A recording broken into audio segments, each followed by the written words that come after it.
Trump প্রশাসনের সঙ্গে স্বাক্ষরিত বাণিজ্য চুক্তিকে পুরোপুরি নেতিবাচকভাবে দেখছেন না বলে জানিয়েছেন বাণিজ্যমন্ত্রী খন্দকার আব্দুল মুক্তাদির। তিনি বলেন, চুক্তির বিভিন্ন ধারা ভবিষ্যতে বাংলাদেশ ও যুক্তরাষ্ট্রের মধ্যে বাণিজ্য সম্প্রসারণে ভূমিকা রাখতে পারে। বুধবার সচিবালয়ে যুক্তরাষ্ট্রের দক্ষিণ ও মধ্য এশিয়া বিষয়ক সহকারী পররাষ্ট্রমন্ত্রী পল কাপুরের সঙ্গে বৈঠক শেষে সাংবাদিকদের সঙ্গে আলাপকালে বাণিজ্যমন্ত্রী এই মন্তব্য করেন।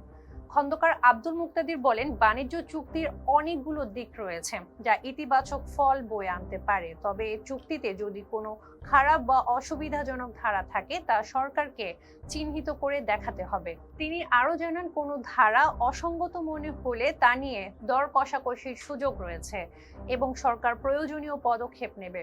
তিনি বলেন, সরকার ইতোমধ্যে চুক্তিটি পর্যালোচনার উদ্যোগ নিয়েছে।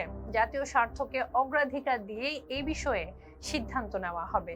বৈঠক প্রসঙ্গে বাণিজ্যমন্ত্রী জানান, যুক্তরাষ্ট্রের সহকারী পররাষ্ট্রমন্ত্রী পল কাপুর নতুন সরকারকে অভিনন্দন জানিয়েছেন এবং বর্তমান প্রশাসনের সঙ্গে ঘনিষ্ঠভাবে কাজ করার আগ্রহ প্রকাশ করেছেন। খন্দকার আব্দুল মুক্তাদির বলেন, মার্কিন পক্ষ বাংলাদেশে বিনিয়োগের পরিবেশ আরও উন্নত করার ওপর গুরুত্ব আরোপ করেছে।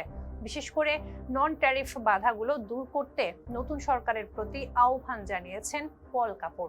তবে এদিনের বৈঠক ট্রাম্প প্রশাসনের সঙ্গে করা বাণিজ্য চুক্তির নির্দিষ্ট বিষয় নিয়ে বিস্তারিত আলোচনা হয়নি বলে জানান বাণিজ্যমন্ত্রী। তিনি বলেন, দুই দেশের মধ্যে অর্থনৈতিক সহযোগিতা আরও বাড়ানোর সম্ভাবনা রয়েছে। আলোচনা ও পারস্পরিক বোঝাপড়ার মাধ্যমে যে কোনো বিষয় সমাধান করা সম্ভব। ফেসবুক সঙ্গে থাকার জন্য ধন্যবাদ।